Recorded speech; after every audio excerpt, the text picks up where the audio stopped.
What's going on, everybody? It's your boy Spencer, and today I have a very different kind of video. This is a weird story. So here's the thing about ghost stories. Most of the time, it's like, oh, I saw this really weird thing, and it connects to what I think could be a ghost. That's not this kind of story. This 100% happened. I have two witnesses who I talked to before I made this video to affirm these things that I remember about it. It definitely happened. It's not paranormal activity type of thing. It's like, yeah, we were there, we all witnessed it, and it's up to you to interpret how you kind of see the story and what you believe from it. So anyways, I'm on a family vacation. We were going, I think, to St. Louis. I don't remember what we were doing there, but it was a long road trip. So we probably broke it up over the course of a couple of days to drive down there. So when we finally did and get to this hotel, I must have been maybe like 10 at the time or something around that age. I was a really young kid. I'm sure my dad was exhausted, my parents were exhausted, but as soon as we got to the hotel room, of course, me and my sister, we're little children. We have unlimited energy. We wanted to go to the hotel pool. My mom opted not to go, right? She's probably tired of taking care of two kids on a 2-day road trip.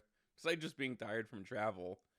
My dad, I can't. So he'd been driving the whole time, but he was all for it. So my dad takes me and my sister, and we're off to look for the hotel pool. Now this is where I feel like the story is already getting weird, because whatever hotel this was, I don't remember about it, but when we went outside, it's a really strange hotel, and the fact that I don't remember the exact layout, and I think that's part of what makes this story so bizarre. Like, you could look over the edge. It was kind of like this open hotel, in a sense. You could look down from the balcony, not on the outside of the room, but like on the inside facing. If you looked over the ledge, you could see the pool. So we didn't know exactly where it was, but we could see it. Like, I could look at the pool, and we're like, okay, it looked pretty far down. Of course, we go to the elevator, and we're like, okay, we're just going to have to eyeball this. There were no labels on the elevator. It wasn't like the fanciest hotel ever, so we're like, well, it looks like it's at least 2 floors down, right? We'll start there. We'll do 2 floors, and then hopefully that's where the pool's at. So we click on the button, we head down. Everything about this story is actually weird the more I think about it. Like, how is this possible? Okay, so we go down 2 floors.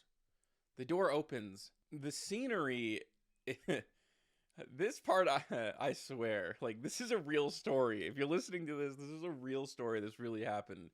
It's like an empty room. Huge. It's like a massive empty banquet hall. That's the best way I can describe it. With chairs just stacked everywhere. It looks, and maybe this was because I was a little kid too, and I'm probably looking at this a little bit differently now, but it was a banquet hall, like, where you would have big, like a convention center essentially, and that's probably what it was used for. And maybe they weren't doing conventions at the time or something, but I mean, it didn't look real. Like, it didn't look like, oh, people should not, the average customer at this hotel should not have access to this place. We just went right down there. It was there. It was this big empty banquet hall. And this is where the story, if it's not already, I mean, it's a little bit strange, but this is where the story gets just so weird. Because I feel confident that, and I talked to my sister and my dad about this to make sure I wasn't going insane, that this was a real story.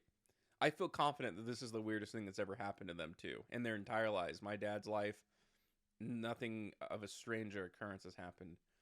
And again, this is an empty banquet hall. There's no one down there, or at least we thought there wasn't. Around the corner, like out of our eyesight, a man comes around the corner, which first of all freaks us out. That he's the only soul down there still.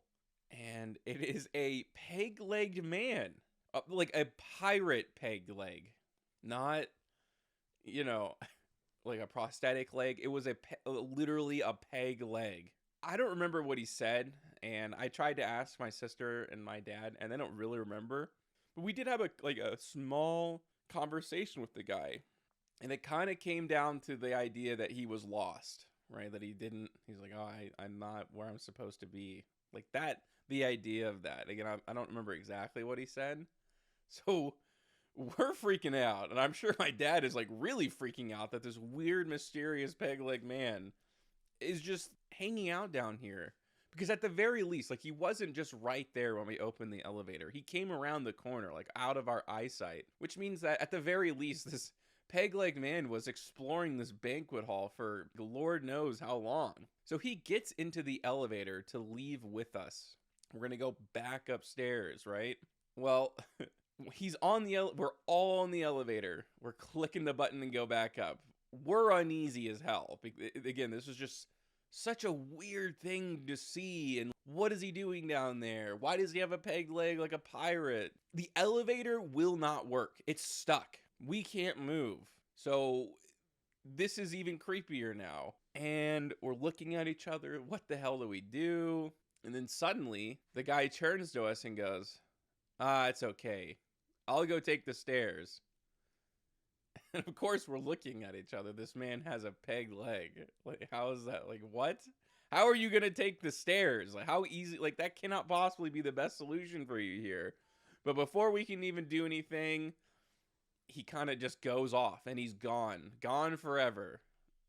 And the moment, I'm telling you, the moment he's off the elevator and out of our eyesight, the elevator is perfectly fine. It closes up. We go one level higher. And we're at the pool. And that is just, that's a story. So like I said, this isn't your average ghost story because it's not like we saw something move or, you know, like, oh, that person died a long time ago and that's exactly what they did. You know, it happened again.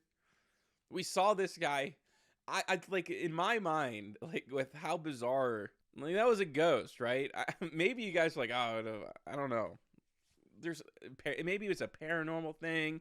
Maybe the guy crossed over to another dimension. I don't know, man. That's just, I don't understand how else I'm supposed to interpret that story. Just everything about it, like him getting in the elevator, it's broken. He says he's gonna take the stairs, and the moment he's out of our eyesight, the elevator's like, all right, cool, man, let's go. But that is my random story time event. Do you guys think it was a ghost? I actually have one more ghost story that I will tell at some point in my life. And this one, I'm telling you, is not up for interpretation. Like, I saw a ghost, and I have another witness for this other story. But maybe I'll say that another time. Let me know what you guys think about this in the comment section down below. Other than that, that's going to do it for today's video, and I will see you guys next time.